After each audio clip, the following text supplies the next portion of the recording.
थोड़ा हम बात करेंगे, कैसा लग रहा है आप लोगों को? इस ऐसे पहली बार हुआ है या इससे पहले भी लोग आते रहे, या हर बार पार्टिसिपेट किया, या इससे पहले 1-2 साल पहले ही शुरू किया, 1-2 बार पहले शुरू किया?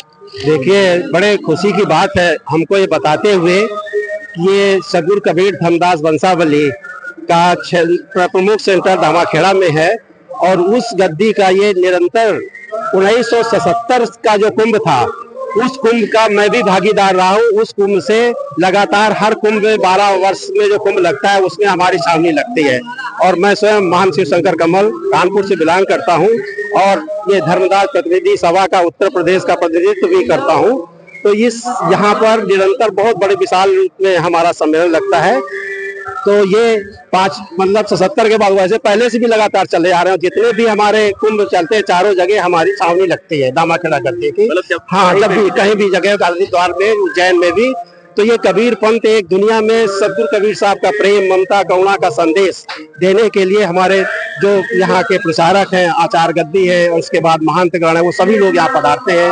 भक्तों के खाने पीने की पूरी निरंतर व्यवस्था चलती रहती है। इस तरह से आपकी सेवा में हाजिर है। आप सभी लोग का स्वागत है। लगभग कितने कबीरपंथी अभी तक आ चुके हैं, और कितने के आने की आएंगे, या आपका अंदेशा है कि इतने लोग अनुमानित अभी और आने वाले? देखिए, हमारे शिविर में कम से कम तो 8-10 लाख लोगों तक आना चाहिए 24 तारीख तक निरंतर है। इस तरह से यहाँ टर्नओवर लगभग पर दिन तो ये है, भंडारे का ही 3-4 हजार 5 हजार तक का भंडारा चल रहा है लगातार कंटिन्यू। आप बढ़ता रहता है दिन में, तो आप देखेंगे सामने लगा हुआ है।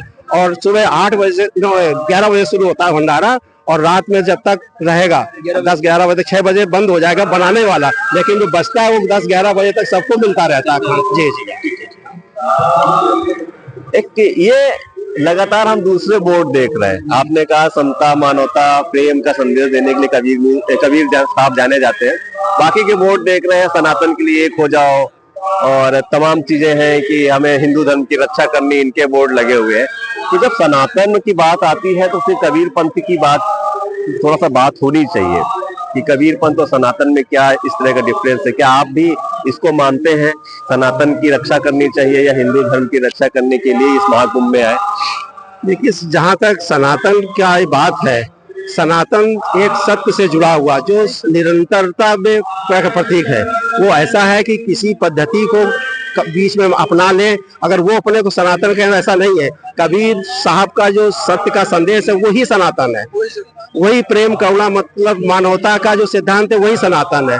वादी में कुछ लोगों ने अपनी व्यवस्थाएं, वो कुछ मनवादी नाम दे सकते हैं या कुछ और दे सकते हैं, लेकिन जब हमारे सदगुरु कबीर साहब आए, पहले ऋषि मुनि की संस्कृति को जो चलती थी, लोगों को परमात्मा का बताते थे, भगवान है। लेकिन जब सदगुरु कबीर साहब आए तो उन्होंने सत्य पुरुष की बात की कि सत्य का एक संदेश वाहक है, क्योंकि किसी का जब बेटा है तो पिता होगा, आत्मा है तो परमात्मा होगा। उस परमात्मा को हमारे यहाँ सत्य पुरुष नाम दिया गया, और इसीलिए जो जीवात्मा को हंस रूप कहा जाएगा कबीर पंथ में। तो ऐसा कुछ है नहीं, कबीर पंथ ही एक देखा जाए, कबीर के फॉलोअर जो मानवता का सिद्धांत मानते हैं वही सनातन है।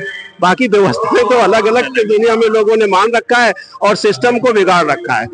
भाई, हम तो मानवता के प्रेमी है। अगर विश्व में ये साहब का संदेश आ जाएगा, आप दुनिया के अंदर अंग्रेजों के टाइम पे पूरे भारत से ले हमारे 40-45 कंट्री जैसे जो भारत से अंग्रेज लोग लेके जाते थे, वहाँ बसे हुए कबीर पंथ के मानने वाले हैं। मैं स्वयं मॉरिशस देश में देखा है, भारतीय लोग गए थे 1835 के करीब, स्वर्ग बना के रखा, उसमें मेहनत किया, और सब कबीर साहब की फिलासफी को आज भी वहाँ प्रासंगिक हो रही है।